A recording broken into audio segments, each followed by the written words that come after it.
Novel مالا by نمرہ احمد، لاہور، حصہ اول، باب اول۔ بس ایک کار کریش، کسی مرض کی تشخیص، ایک غیر متوقع فون کال، کوئی نیا دریافت شدہ عشق، یا ایک ٹوٹا ہوا دل، بس اتنی سی دیر لگتی ہے ہمیں ایک بالکل مختلف انسان بننے میں۔ کتنی خوبصورتی سے نزاکت بھری ہے ہمارے اندر کہ یہ سب چیزیں بس ایک پل میں بدل ڈالتی ہیں اس حقیقت کو کہ ہم کون ہیں۔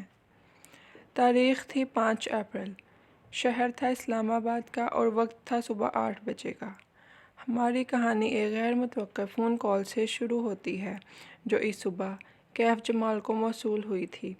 کیف ان دنوں ہر بے روزگار اور ناکام انٹرپرینیور کی طرح دن چڑھے تک سویا کرتا تھا اور دوپہر سے فجر تک کام کی تلاش میں لیپ ٹاپ کے سامنے بیٹھا کرتا تھا۔ اس وقت بھی وہ گہری نیند میں تھا جب گھنٹی بجی۔ اس نے سوئے ہوئے دماغ کے ساتھ فون کان سے لگایا۔ نمبر غیر شناسا تھا اور آواز خشک۔ کوئی ادھیر عمر مرد تھا جو اسے بتا رہا تھا کہ اس کا باس جو حال ہی میں برطانیہ سے آیا ہے اس سے ملنا چاہتا ہے۔ اس کے پاس کیف کے لیے ایک جاب آفر ہے۔ کون ہے آپ کے باس؟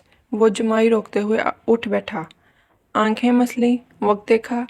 ماہر فرید۔ مگر میں کسی ماہر فرید کو نہیں جانتا۔ جان جاؤ گے۔ ادھیر عمر آدمی نے کال کاٹ دی۔ قریباً 1.5 گھنٹے بعد کیف اوبر میں سوار اس لوکیشن کی طرف جا رہا تھا جو اس نامعلوم شخص نے بھیجی تھی۔ راستے میں اس نے گوگل کا سہارا لے کر ماہر فرید کو کھوجنا چاہا۔ ویسے تو بہت سے لوگ تھے اس نام کے، لیکن انگلینڈ سے تعلق رکھنے والا ماہر فرید اسے ایک ہی ملا۔ اس کا کوئی سوشل میڈیا اکاؤنٹ نہیں تھا، بس ایک فیس بک گروپ پہ اس کا تذکرہ نظر آیا جو کہ اس کی کاؤنٹی کے چند رہائشیوں کے کمنٹس کی شکل میں تھا۔ کیف دلچسپی سے پڑھے گیا۔ معلوم ہوتا تھا کہ ماہر فرید کسی معروف کاروباری شخصیت کا بیٹا تھا اور اس کو کوئی ذہنی عارضہ لاحق تھا۔ چند برس قبل اس کے اپنے ماں باپ نے اسے ذہنی امراض کے ایک انسٹیٹیوشن میں داخل کروا دیا تھا۔ وہ ایک مدت وہاں زیر علاج رہا تھا۔ یہاں تک پڑھ کے کیف کا دل عجیب سا ہونے لگا، لیکن اگلی معلومات زیادہ چونکا دینے والی تھیں۔ کسی نے گوسپ کے انداز میں لکھا تھا کہ جن دنوں ماہر زیر علاج تھا اس کے باپ نے ماہر کو اپنی جائیداد سے بے دخل کرنے کا اعلان کر دیا تھا اور وہ سب کچھ اپنی بیٹی کے نام چھوڑنا چاہتے تھے۔ ابھی وصیت کو قانونی شکل نہیں دی گئی تھی جب ایک کار کریش میں اس کے والد کا انتقال ہو گیا۔ ان کی وفات کے بعد ماہر کی ماں اور بہن ملک چھوڑ کے چلے گئے اور نہ جانے کیسے، لیکن ماہر فرید کے ڈاکٹرز نے اسے کلیئر قرار دے کر ڈسچارج کر دیا۔ یوں وہ واپس اپنے گھر آ گیا اور یقیناً اب وہ اپنی ماں باپ کے تمام اثاثوں کا مالک تھا۔ یہ خبر 2 برس پرانی تھی۔ کیف نے مزید سرچ کرنا چاہا لیکن اس کے علاوہ انٹرنیٹ پہ اس شخص کا کوئی نام و نشان نہ تھا۔ ہوٹل آ چکا تھا، یہی ملاقات طے کی گئی تھی۔ ایک لمحے کے لیے کیف جمال کا دل چاہا کہ وہ واپس پلٹ جائے، لیکن کیا معلوم یہ کوئی اور ماہر فرید ہو، ایک دفعہ ملنے میں کیا حرج ہے۔ چند منٹ بعد وہ لفٹ میں سوار تھا جو اسے 4تھے فلور کی طرف لے کر جا رہی تھی۔ شاید مجھے بہتر حلیے میں آنا چاہیے تھا۔ لفٹ کے قد اور آئینے میں اپنے عکس کو دیکھتے ہوئے اس نے سوچا۔ کیف ایک خوش شکل نوجوان تھا، البتہ اس کا حلیہ بے پرواہ سا تھا۔ ماتھے پہ بکھرے بال، بڑھی ہوئی شیو، جینز کے نیچے سفید جوگرز جو میلے ہو چکے تھے، پوری آستین کی چیک والی شرٹ جس کے بٹن کھلے تھے اور نیچے پہنی سفید شرٹ جھلکتی تھی۔ اس نے بالوں میں ہاتھ پھیر کے انہیں درست کرنا چاہا لیکن کوئی فائدہ نہ تھا۔ 4تھے فلور پہ وہ لفٹ سے نکلا تو سامنے مرمری راہداری تھی، فاصلے فاصلے پہ کمروں کے دروازے تھے۔ کیف نے گردن اٹھا کے ہوٹل کی شان و شوکت کو دیکھا۔ یہاں رہائش پذیر انسان کو اس سے کیا کام ہو سکتا تھا؟ کیف جمال ایک ناکام انٹرپرینیور ہونے کے علاوہ ایک ایونٹ فوٹوگرافر بھی تھا جس کو لوگ عموماً انسٹاگرام یا فیس بک کے ذریعے ہائر کیا کرتے تھے۔ اس جیسے اس شہر میں سینکڑوں دوسرے فوٹوگرافرز بھی تھے، پھر ماہر فرید نے اسے ہی کیوں بلایا؟ کمرے کا دروازہ ایک ادھیر عمر شخص نے کھولا۔ وہ بادامی رنگ کے سوٹ میں ملبوس تھا اور اس کے بال اتنے سفید تھے کہ سلور لگتے تھے۔ اس نے سپاٹ تاثرات کے ساتھ سر سے پیر تک کیف کا جائزہ لیا، پھر خوش آمدید کہہ کے راستہ چھوڑ دیا۔ وہ آواز سے پہچان گیا، یہ وہی شخص تھا جس نے اسے کال کی تھی، ماہر فرید کا مینیجر۔